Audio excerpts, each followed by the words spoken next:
జై శ్రీమన్నారాయణ. అందరికీ నమస్కారం. ఈరోజు మన వీడియోలో విష్ణు సహస్రనామంలోని 60వ శ్లోకంలో ఉన్న నామాల యొక్క పూర్తి వివరణ తెలుసుకుందాము.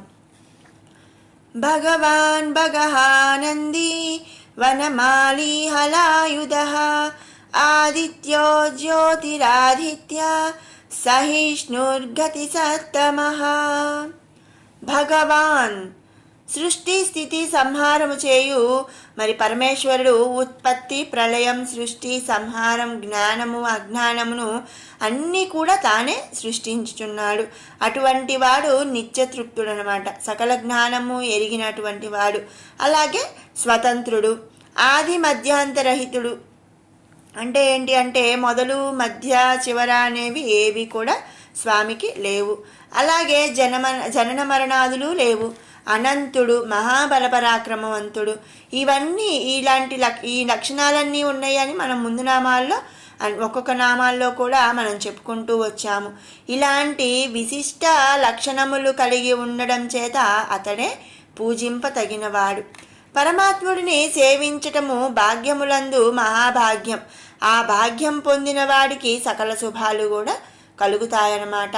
అందుకని అలాంటి విశిష్ట లక్షణములు కలిగి ఉన్నవాడు, పూజింపదగినవాడు కాబట్టి స్వామిని మనం భగవాన్ అనే నామముతో స్తుతించుకుంటున్నాము.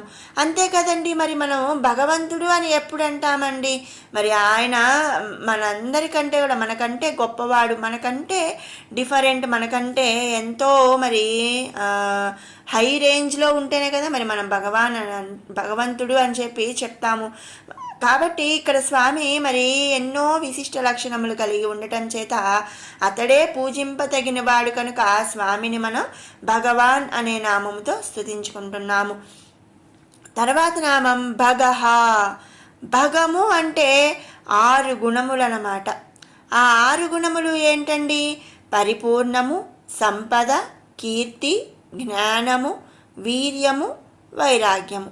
ఈ 6 గుణములను ప్రళయకాలంలో ఆ స్వామి హరింపచేయువాడు కనుక భగహ అని చెప్పి మనం చెప్పుకుంటున్నాము.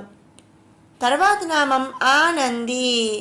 నిత్యానంద స్వరూపుడైన పరమేశ్వరుడు తనను ఆశ్రయించిన వారిని సకల కర్మల నుండి రక్షించి కర్మక్షయం చేసి ఆనందింపచేసేవాడు. తనను ఆరాధించడం చేత సకల భయములను కూడా నశింపచేసి సుఖశాంతులు ప్రసాదించి వాళ్లకు ఆనందాన్ని కలిగింపచేస్తాడనమాట. అంటే ఏంటి అంటే ఇప్పుడు మనం ఏ విధంగా చెప్పుకోవచ్చు అంటే మనలో కొన్ని భయాలు అనేవి ఉంటాయి. అవి ఏవైనా కావచ్చు. ఆ స్వామిని ఆరాధించామనుకోండి, మనలో ఉన్న సకల భయాలు కూడా నశింపచేసి మనకు సుఖశాంతులు అనేవి ప్రసాదిస్తాడనమాట. మనకి సుఖము సంతోషము ఉన్నప్పుడు మనకు ఆటోమేటిక్గా చెప్పకుండా తెలియకుండానే మనకు హ్యాపీనెస్, ఆనందం అనేది కలుగుతుంది. అలాంటి ఆనందాన్ని ప్రసాదించేవాడు శ్రీమన్నారాయణుడు కాబట్టి స్వామిని మనం ఇక్కడ ఆనంది అనే నామముతో స్తుతించుకుంటున్నాము. తర్వాత నామం వనమాలి. వనమాలి శ్రీ మహావిష్ణువు కంఠమును అలంకరింపబడి ఉండు మాలను వనమాల అంటారు. ఇది త్రణాత్మలు పంచభూతములతో కూడినటువంటి మాల అన్నమాట.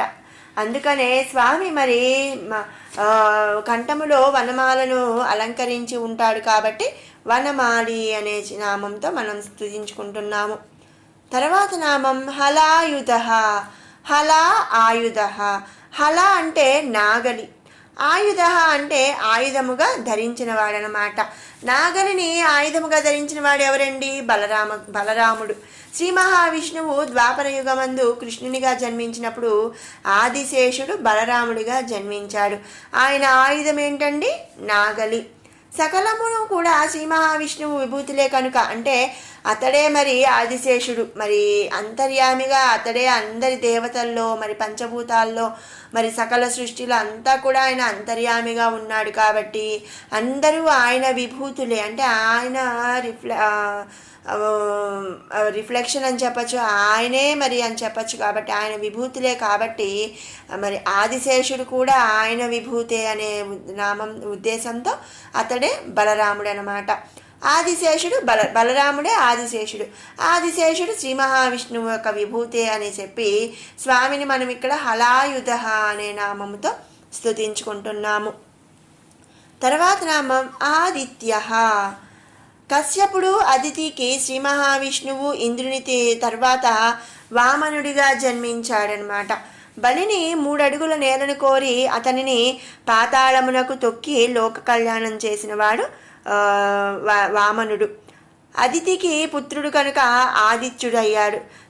అలాగే సూర్యుడు పరబ్రహ్మ యొక్క విభూతి కనుక ఆదిత్యుడు అని చెప్పి మనం చెప్పబడుతున్నాము. ఇక్కడ చూడండి, అదితి పుత్రుడు కనుక ఆదిత్యుడయ్యాడు. అలాగే మరి ఆ ఆదిత్యుడు ఎవరండి? సూర్యుడు. ఆ సూర్యుడు పరబ్రహ్మ యొక్క విభూతి కాబట్టి ఆదిత్యుడు అని చెప్పి మనం ఇక్కడ శ్రీమన్నారాయణుడిని స్తుతించుకుంటున్నాము. తర్వాత నామం జ్యోతిరాదిత్య. సూర్యమండలమునందు జ్యోతి స్వరూపుడై ప్రకాశించుచున్నట్టి ఆదిత్యుడు అంటే సూర్యుడి యొక్క స్వరూపము శ్రీమన్నారాయణుడు.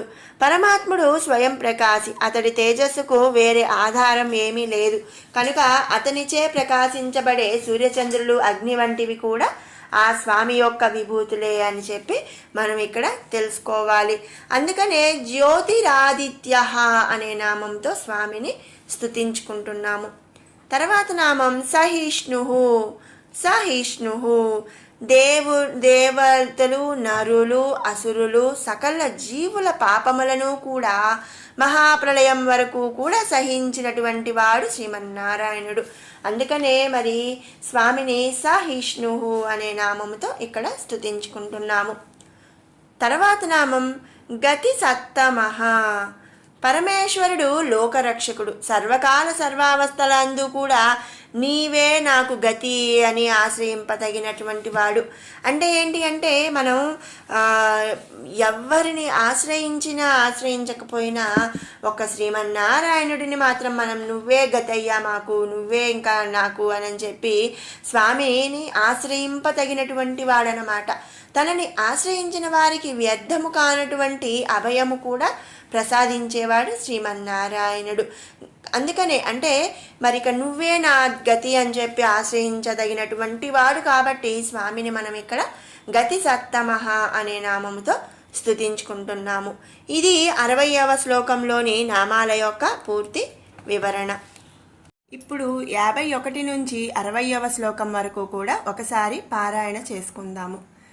ధర్మగుప్ధర్మకృద్ధర్మి సదసత్క్షరమక్షరం అవిజ్ఞాతా సహస్రాంశు విధాతా కృతలక్షణః గభస్తినేమి సత్వస్థ సింహో భూతమహేశ్వరః ఆదిదేవో మహాదేవో దేవేశో దేవభృద్గురుః ఉత్తరో గోపతిర్గోప్తా జ్ఞానగమ్యః పురాతనః శరీరభూతభృద్భోక్తా కపీంద్రో భూరి దక్షిణః సోమపోమృతపः సోమః పురుజిత్పురుషత్తమః వినయో జయ సత్యసంధో దాసార్హः సాత్వతాం పతిః జీవో వినయితా సాక్షి ముకుందో మితవిక్రమః అంభో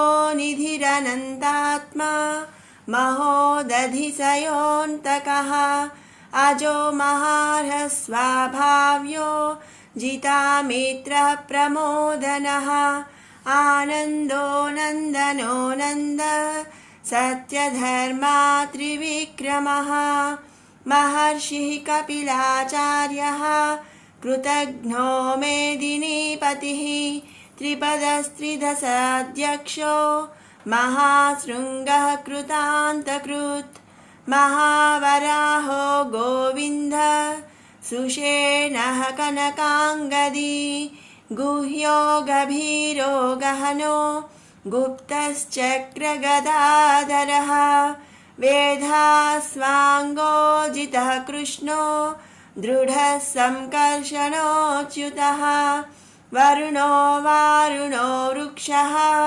పుష్కరాక్షో మహామనాః భగవాన్ భగహానందీ वनमाली हलायुधः आदित्यो ज्योतिरादित्यः सहिष्णुर्गतिसत्तमः।